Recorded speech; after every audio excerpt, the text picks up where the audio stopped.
ছাত্ৰ ছাত্ৰীসকল, মই তোমালোকক আজি এটা সাধু কথা শুনাম। সাধু কথাটোৰ নাম হ'ল সিংহ আৰু নিগনিৰ সাধু। তোমালোকে মনোযোগেৰে শুনিবা।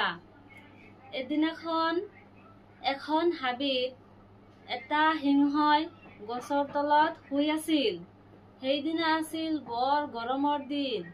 তেনেতে এটা নিগনি গাঁতৰ পৰা ওলাই সিংহটোৰ গৈছিল। তেনেতে মহাৰাজৰ বৰ খং উঠিল আৰু নিগনিটোক ধৰি মাৰিবলৈ লৈছিল। এনেতে নিগনিটোৱে কাকুতি মিনতি কৰি মহাৰাজক ক'লে, সিংহ মহাৰাজ, আজি মোক এৰি দিয়ক। মই এদিনাখন হলেও আপোনাৰ উপকাৰলৈ আহিম। কথা শুনি সিংহ মহাৰাজৰ অলপ দয়া লাগিল, মায়া লাগিল আৰু নিগনিটোক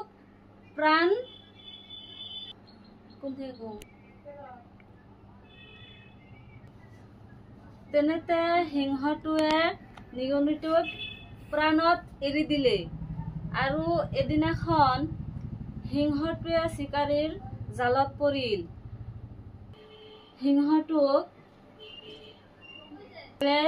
জালটো কাটি সিংহটোক প্ৰাণ ৰক্ষা কৰিলে।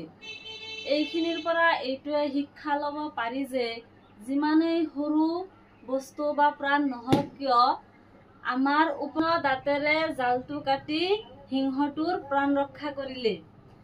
এইখিনিৰ পৰা এইটোৱে শিক্ষা ল'ব পাৰি যে যিমান সৰুৱে নহওক কিয়, সিয়ে আমাৰ বিপদত কামত আহে বা কেতিয়াবা উপকাৰ কৰে।